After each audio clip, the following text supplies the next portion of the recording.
Okay. Hi, everybody that's watching this video. My name is Jason Norman. I am the Programs and Events Coordinator at the Writers Guild of Alberta. We've been doing these virtual readings with finalists for the Alberta Literary Awards.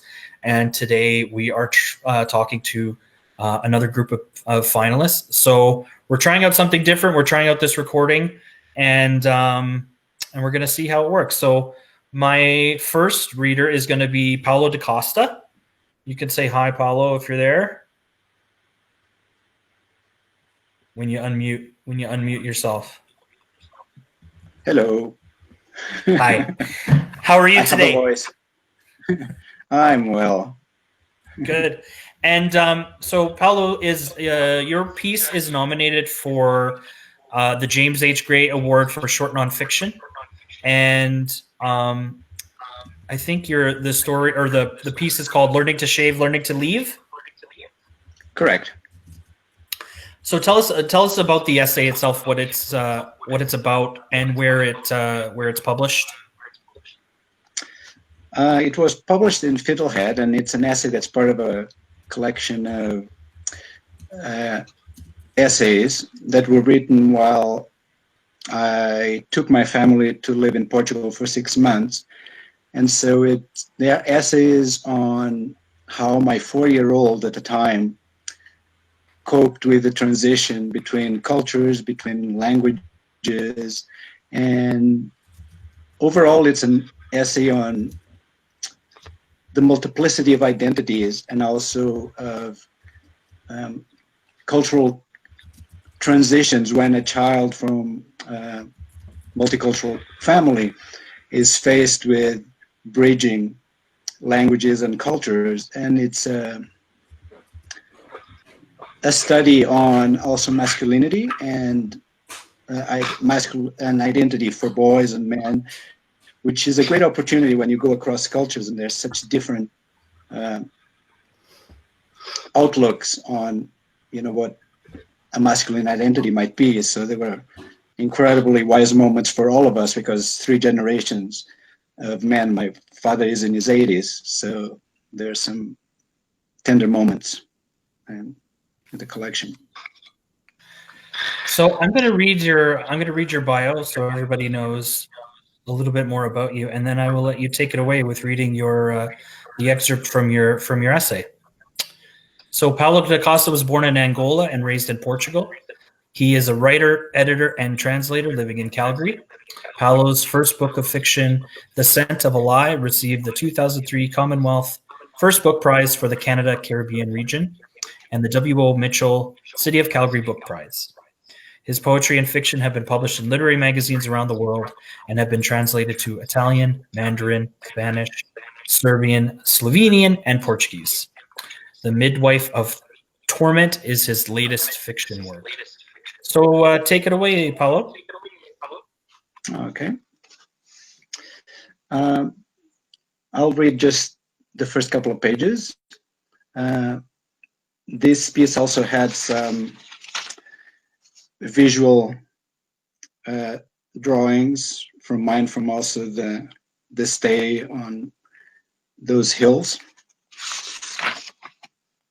And it's entitled Learning to Shave, Learning to Leave. Tonight, a high fever laps around in your veins.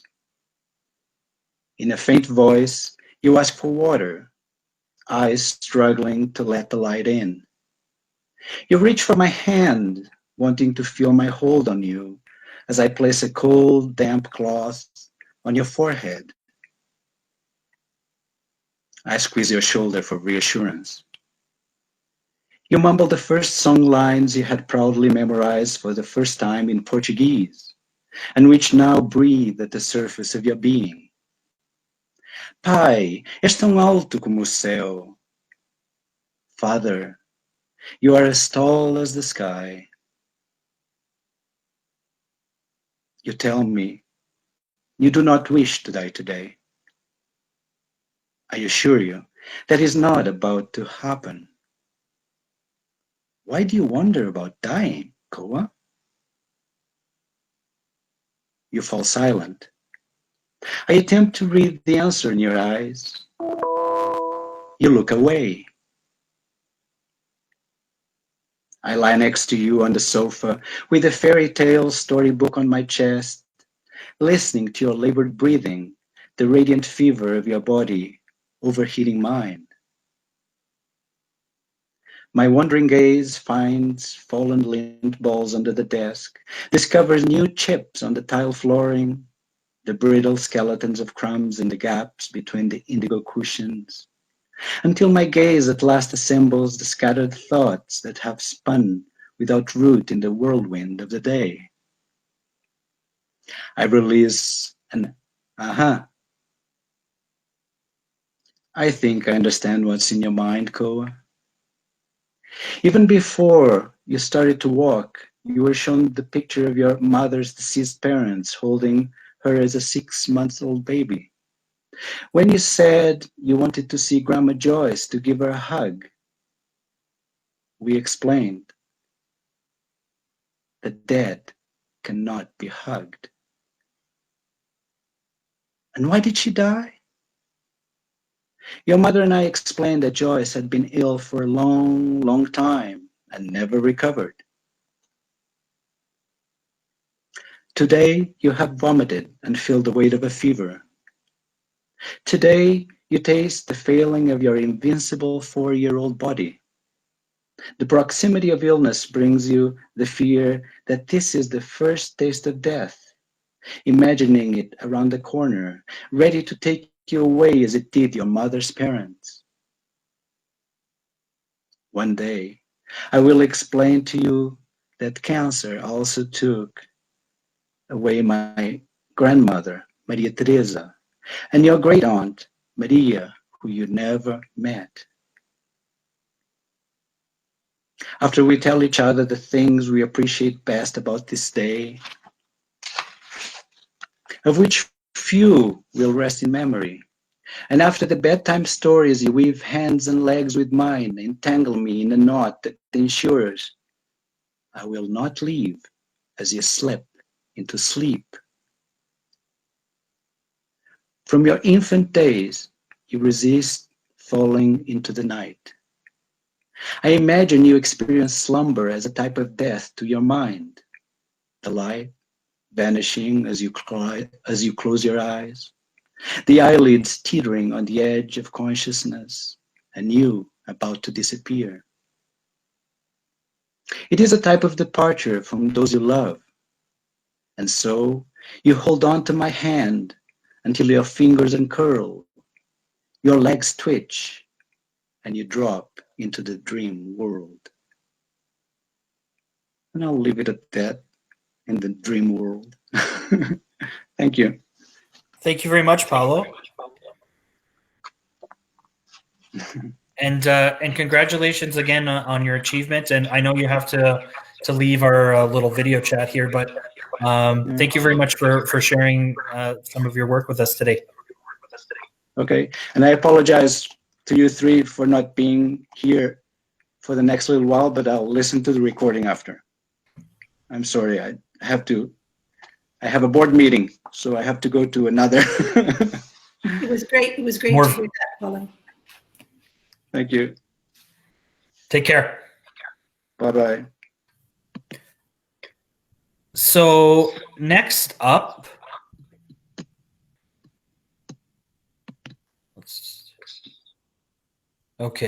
next up is Rianne Haynes. Rianne, can you see me? Can you hear me? I can see you and I can hear you. Excellent. So I'm going to read your bio and then we're going to chat. Okay. Okay. So Rianne Haynes is nominated for a John White, or is a finalist for the John White Memorial Essay Award.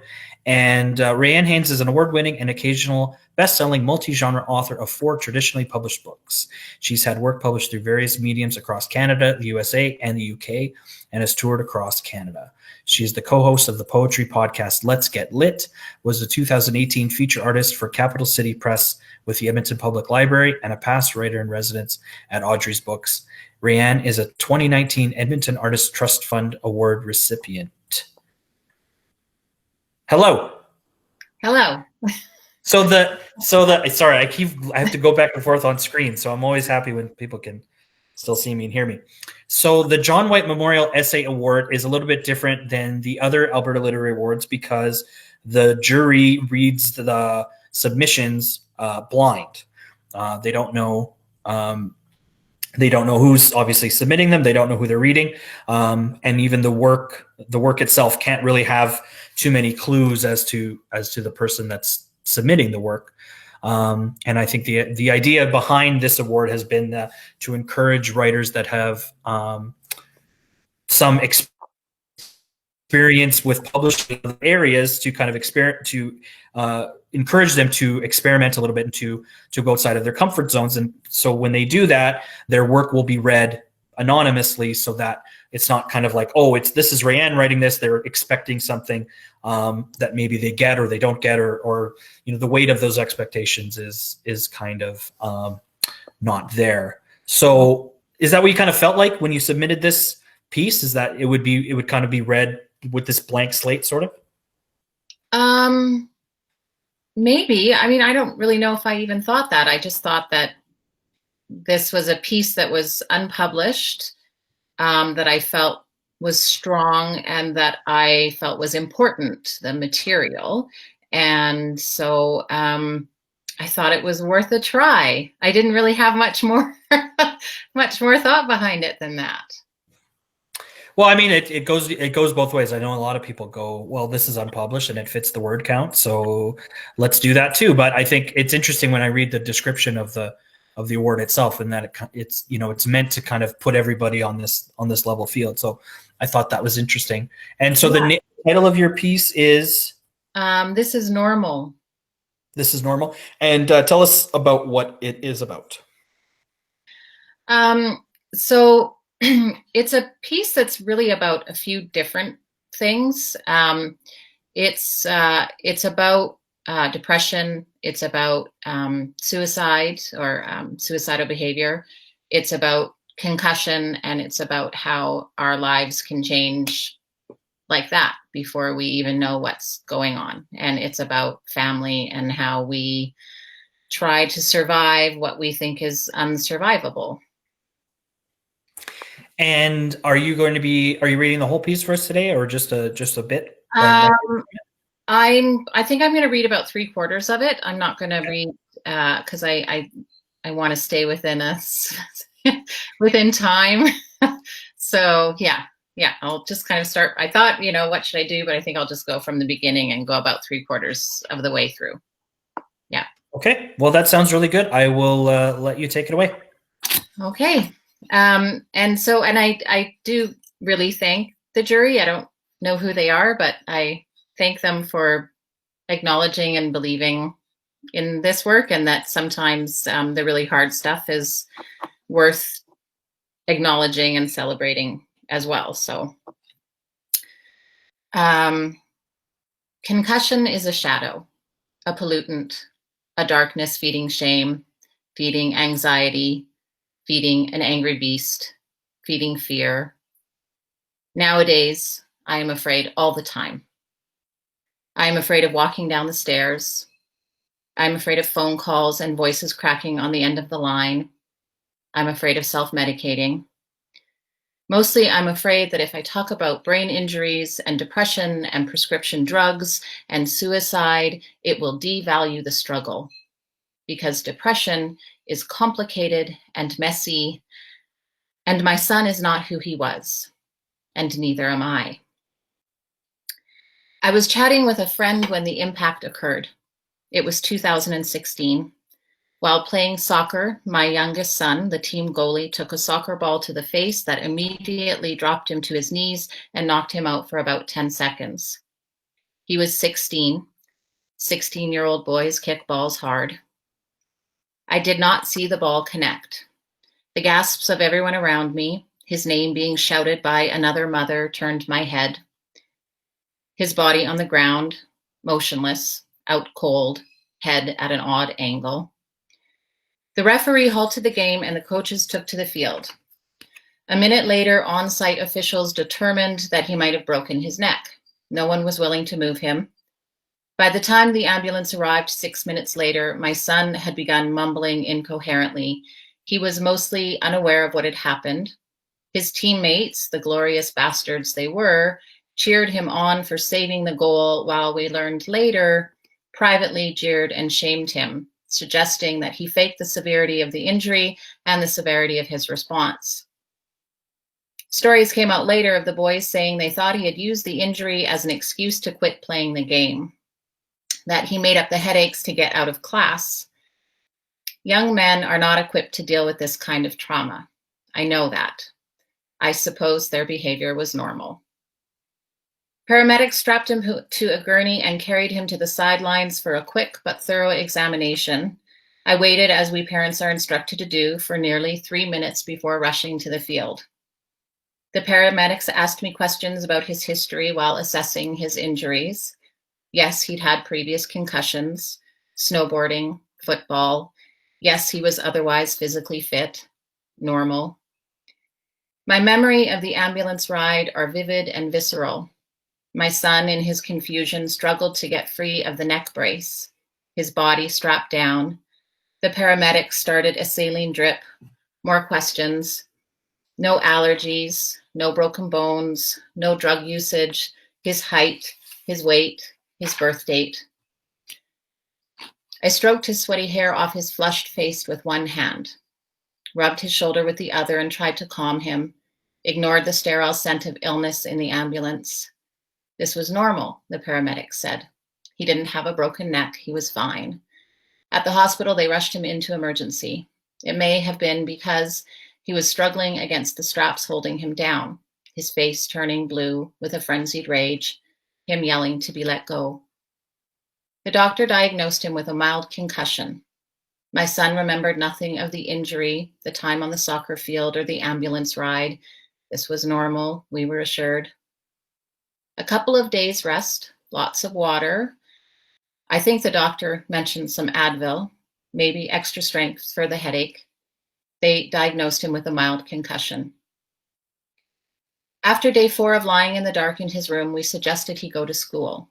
He was midway through the grade 11 school year. My husband and I sent him with Advil, hugs, and a reminder to do his best. By noon, I picked him up. The noise and lights had proven unbearable. We decided to wait it out over the weekend and try again on Monday. In 2012, I walked into a cement overhang in a boiler room of the building where I worked. It was silly, really, as most concussions often are. I whipped my head around when shoving the basement door closed and bashed the barrier. I dropped to the floor on hands and knees. Somehow, I don't quite remember how, I made it back up 4 flights of stairs to my office. For weeks after, I had nausea and ringing in my ears, a headache, and an inability to concentrate. At the time, I was a single parent. My parents did not live in the city. My ex was not present. I lived on a severely fixed income. I took 1 day off work because I couldn't afford to lose my job, because I had no backup, because I was afraid I'd be accused of cheating the system or be called a welfare mom. All this to say, I thought I understood concussion.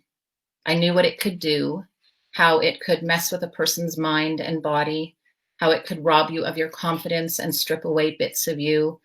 I knew the feelings of shame that went with an invisible injury, which is to say, I knew nothing. A month after his injury, my son returned to classes. And still, the noise and light proved too much most days. He slept constantly. Also, he'd missed so much school by then that catching up became almost impossible, and retaining anything new was off the table. The education system is not built to accommodate challenges that individual students face. As much as teachers may want to help, the system is broken. My son was still expected to write exams on material covered in class because, surely he'd been studying at home in his darkened room to keep up. They said they'd be happy to offer a quiet room to make it easier on him, of course. Soon, school was the least of our concerns. A shift in personality emerged. Though he'd always been emotionally volatile, my son's extreme mood swings became part of our everyday. None of us understood the severity of what he was going through. We encouraged him to go outside and have fun with friends. We encouraged him to try new things. We didn't understand why those friends stopped coming around. My current husband, who often jokes he is old school hipster, played professional hockey until the age of 21 when a life-altering car accident took him out of the game. He'd always snowboarded, but after the injury, he became much more serious about it. Both hockey and snowboarding and his natural tendency to push limits have resulted in dozens of mild concussions. Young men back then were told to skate it off, to get back on the ice.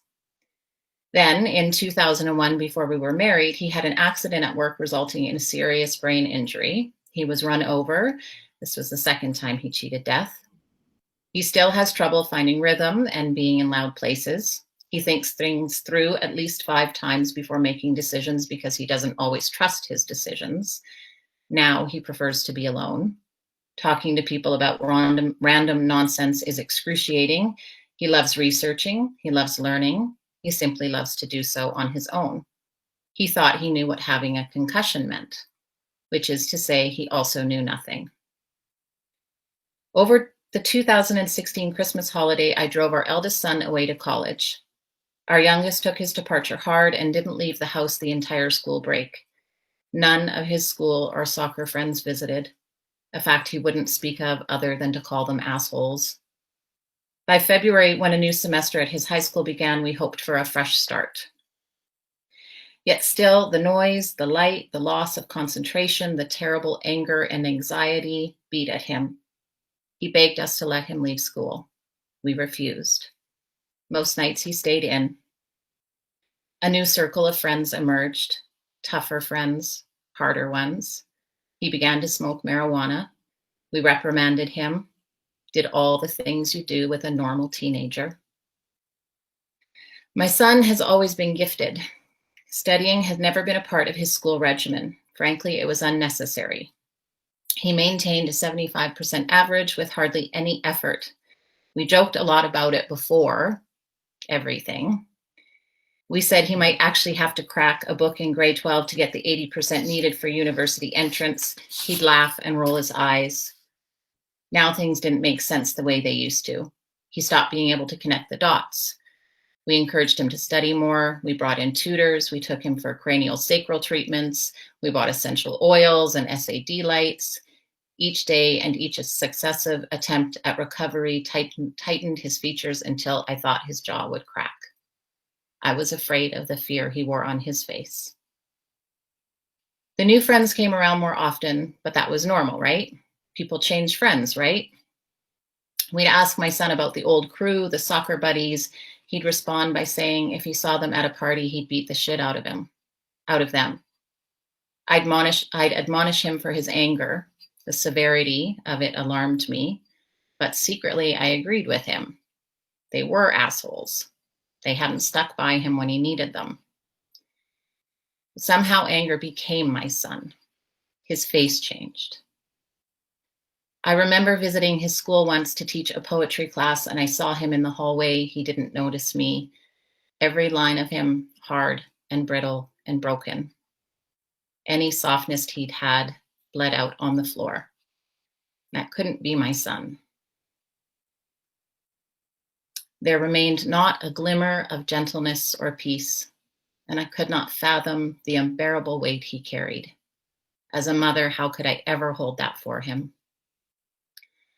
I liked a few of his friends. Sometimes they made him laugh. They brought pizza over. They played with the dog. The glimpses of dysfunction, their hardness, were easy to ignore. They stuck with him, so who was I to judge? My husband saw what I did not. I ignored his warnings.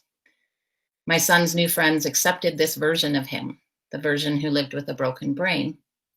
I was so grateful that he had any friends at all, but it was hard for me to watch him live life as a prisoner, fighting something I couldn't understand. I reminded him that his brain would repair itself. We just had to let it take its time. This waiting was normal. We didn't name it, this change in him, as depression. In November of 2017, My son walked past me up the stairs from the basement TV room to go for a drive.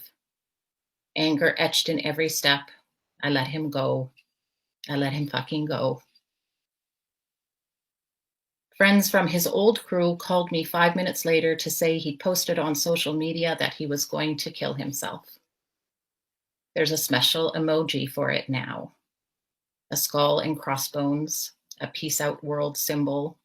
All the kids knew what it meant. And I'd let him walk up those stairs. Fear lives inside my every breath now. Because of course we'd seen it coming. Of course we hadn't seen it coming. And I will leave it there. Thank you. Thank you, Rianne. That was beautiful. Thank you. Thank you for sharing it, and thank you for and congratulations on your achievement this year, and thanks for reading the piece for us tonight. That sounded great. Thank you. Thanks so much. Marina, are you there? Here I am, Jason. Hello. Hello. How are you today? Well, I hope you are not going to ask me to read anything after that. I'm sorry, Rianne. No, I'm just going to have to find the story and finish the story before I can do anything. Thank you for reading. Yeah, well, I'll just take a pause and we'll just find out how the piece ends. I'll send you all a group text. Thank you. So, Marina, you are nominated for a couple awards this year.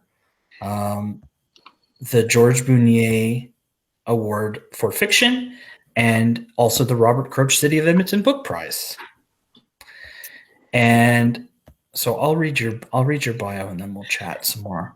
Okay. So Marina Endicott's novel Good to a Fault was a finalist for the Scotiabank Giller Prize and CBC Radio's Canada Reads and won the Commonwealth Writers' Prize for Best Book, Canada Caribbean.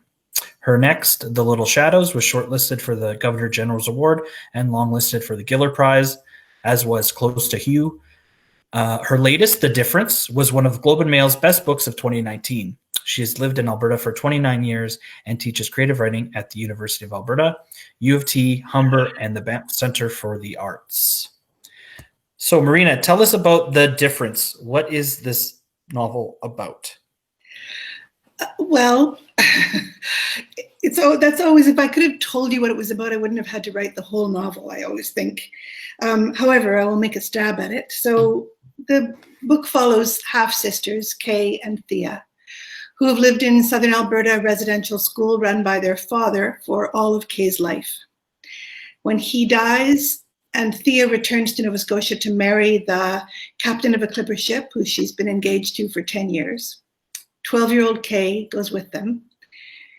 And because Thea will not abandon her when her nightmares become too bad to stay with family, Kay goes along on the ship, the Morning Light, leaves the new world of Nova Scotia for the even newer world, journeys even farther into the South Pacific, sailing around the world through a wilderness of new sensations and wonders. And she is there when her sister Thea buys a small boy, a benevolent crime that forces Kay to decide between traditional ways of thinking in her culture and what is right. She works to understand how to be in the world, and she ponders some hard questions about what it is that makes us human, why some people count as human and others do not, and how you can atone for unforgivable sins and make it right, which is probably an impossible question. But I hope it's also an adventure story. And the section you're going to read for us today, what is that from? The beginning of the book, the middle of the book? Nearly the beginning, when Kay is first going onto the ship, when it's become clear that she can't be left behind, and Thea's going to have to take her along. Okay, well, yeah, I'll let you take it away. There was only one day left before the Morning Light was to leave. Not enough time to assemble her kit, but Thea took Kay down Main Street to Milady's up-to-date shop for boots with soft soles that would not skitter on the deck. Thea mourned the lack of a better clothier, but Kay yanked her braid so her neck hurt and said her midi blouse was fine if she was to be a sailor. She was afraid of being on the boat, the ship, she must always say. But she would not let them see that. Not the forests or the Wetmores or hateful old Aunt Lydia or Thea or Francis. Francis did not look at her askance. He nodded when he was told, as to a sailor he was taking on, and said he had a cabin saved for just such an eventuality, although she would have to sleep with a crate of china at one end of the bunk. Thea laughed and put her hand on Kay's arm and said no such thing, it was only his joke. I meant on the way home, of course, Francis said, his eyes calm.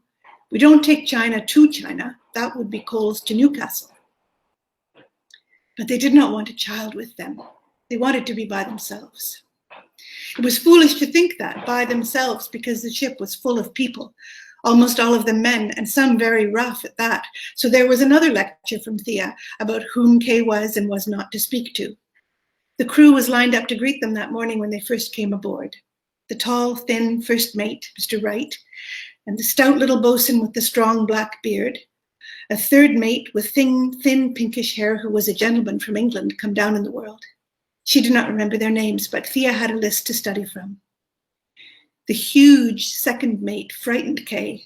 His beet red nose, terribly pocked from some old disease, had grown beyond the usual to take up most of his face. She looked too closely at him and then wished she had not, feared that he was angry to be stared at.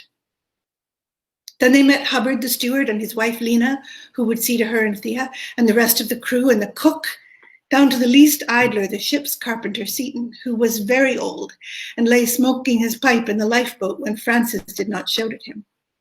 And the ship's boys, 3 of them, George and Jackie, and the shy youngest boy with light brown eyes who smiled at Kay, Arthur Wetmore from Port Maitland, one of Thea's 100 cousins. Arthur leaned against the foremast to talk to her until he was shouted for, because he was new himself, only on his second voyage. So now she knew that the bitter end of the rope goes in the scupper when making the ballantine coil of 3 circles in a piling, untwisting, circling round and round.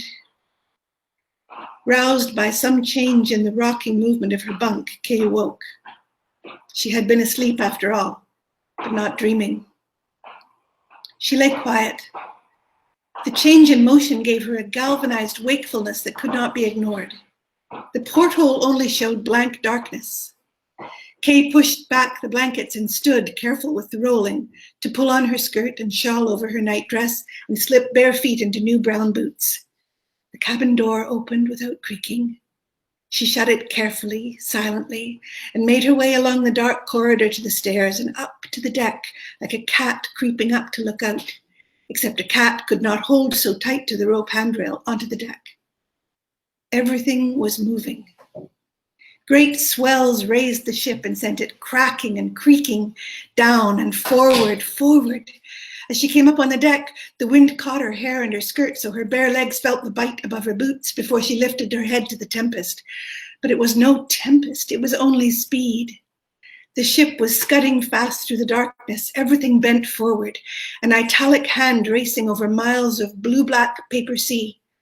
Sails filled the air around her, ropes taut and now shining, because now the blackness of night was broken in a blaze of moon beating down through the sails. The clouds had parted and the moon, full, splendid, huge, the beauty of it. She was confounded, turned from a frightened, whining cat into a much larger thing, an angel of awareness. Beauty, beauty, beauty. She wept with it for a moment and then left off, merely accepting. The wind of their going lifted her hair and ballooned the sleeves of her nightdress. Along the port side of the ship came the second mate, lurching around the wheelhouse. He was the one who had frightened Kay that morning, only that morning, at the dock in Yarmouth, with his blood-colored bulbous nose and shambling gait. But now, in the rush of the elements, in the star-jangling wind of the night, and the full moon shining ahead of them, he came rolling up beside her and said, loud enough to be heard over the wind, "Isn't it marvelous, miss?" She looked up to his small eyes and scurfy straw hair, the nose receding in importance in this elemental air. Grinning like a great fool, he said, "Isn't it the most beautiful thing you've ever seen, to ride before the wind on a night with a moon?" Kay nodded and nodded. Yes, yes, beautiful.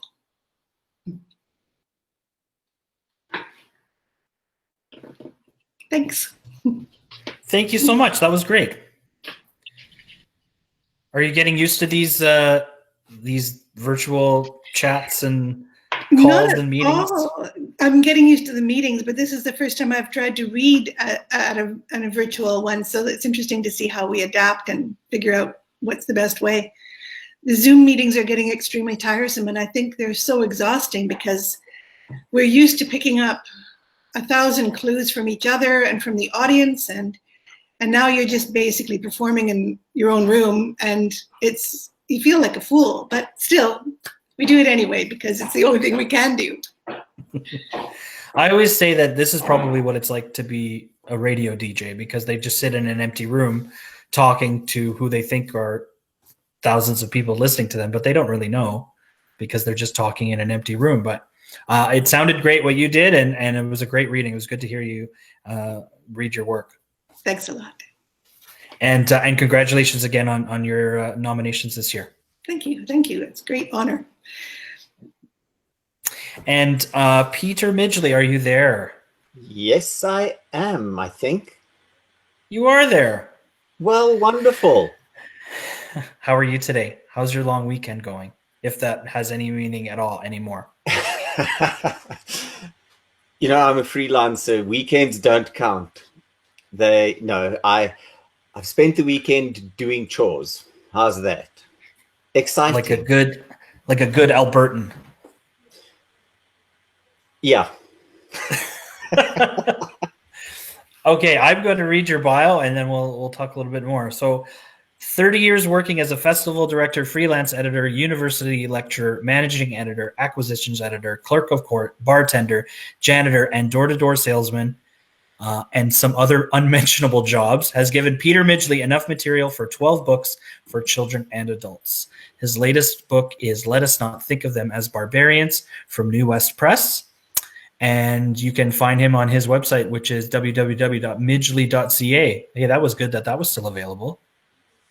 Yeah. Yeah. So tell us about Let Us Not Think of Them as Barbarians. Oh, wait.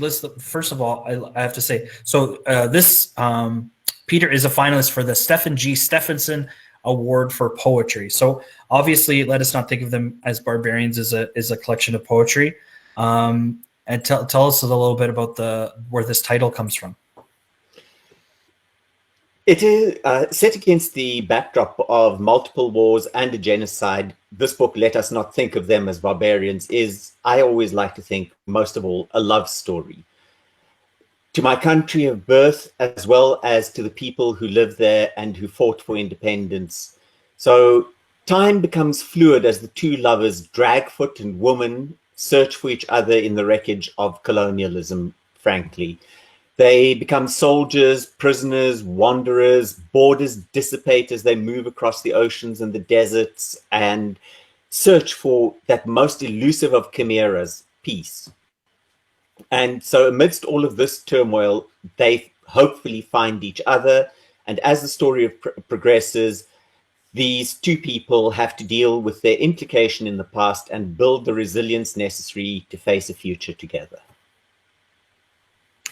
And well, I will just let you take it away then. If you have some poems to read for us. I do. I have 5 short poems. Some of the poems are much longer, but I'll just stick to 5 short ones. Dragfoot finds a body. Dragfoot feels his way around the splayed body for secrets. Against the ramparts of her ribs, each stone and each cry lies bared. On this rosary he counts every wheel, those that came before and those still to come, the gaping wound of his present. With his hands he eyes every gap, rebuilds memory. Dragfoot reaches each stone into place. In the present of her body he finds the eternity of her hand as guide. Dragfoot leans against the wall, traces his fingers like a blind healer across her. She traces her hand, the hand of a builder across each rock and each stone. They feel the roughness of the earth in their skin, in her hands. They stack in haste, hungry, without the careful measure and fit of a mason. He feels her walls crumble. She feels him flooding her. She seeps into him. Her skin is rough against his. Her tongue laps against him with knowledge. The earth needs a pacemaker. The earth needs a pacemaker, a two-stroke lister to pump blood. To the north, there's water underground, and the heart draws deep, close to the earth's warm skeleton. Yet Dragfoot avoids the vein, aims for the southern bypass. Thus, we write around history. The weight of airmail. It still surprises, the weight of airmail paper. So delicate as if to drift on currents, this news for her, this declaration of love and lust and lives lost. Memory refuses to accept more faces. How can it, amidst the death and destruction? What are we but an accumulation of miseries and pain and indulgences begged from forgiving lovers, their dead faces long receded? What remains is this terrible news of bombings and scars and lovers among the quags silted over with bodies. It is too light, this flimsy cage. It will tear and break, rain its sorrow on this land on which her forebears crawled and dug and scraped and sweated and bled their fingers to the nib. Such cruel labor inhabits the blue, words made to carry the weight of ancestral tears. Let us not think of them as barbarians. I myself helped to kill one of them. First, we cut off his ears. We cut off his ears. We cut them off. We cut off his ears and we whispered into them, "Never again will you hear Damara cattle lowing." That's what we said as we cut off his ears. We cut off his nose and we said to him, "Never again will you smell. Never again will you smell Damara oxen." That's what we said as we cut off his nose. We spoke these words to him as we cut off his lips. As we cut off his lips, we spoke these words to him. "Never again will you taste Damara oxen." That's what we said as we cut off his lips. Then we slit his throat. The last poem is "Put a Gun in My Mouth." A short note beforehand. Mandume Yan Demufayo was the last king of the Kwanyama, who formed part of the Owambo people of northern Namibia. In 1917, he took his own life during battle rather than to submit to colonial rule. "Put a gun in my mouth, put a gun in my mouth, put a gun in my mouth, I want to take aim. Put a gun in my mouth, put this gun that fought alongside Mandume, put this gun, put it in, put this gun, put this gun in my mouth, put Mandume's gun in my mouth. I want to fire with words when bullets fail." Thank you. Thank you, Peter. That was great. I want to thank everybody that's joined me today to read your work. I'm just thank you for making the time to get together, to come and read for us. And I'm glad we're able to share these videos online and all the places that we're trying to get them out.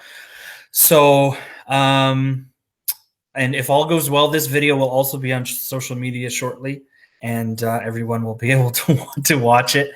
And I have lots of plan Bs and contingency plans. So if everybody's still there, I'll let you say goodbye one more time, and then I have one more thing to do before we end. But I'll just say good night. If you want to say goodbye, you can unmute. And Goodbye, you guys. What a lovely evening to read with all of you. And it's really a wonderful privilege to be able to hear you.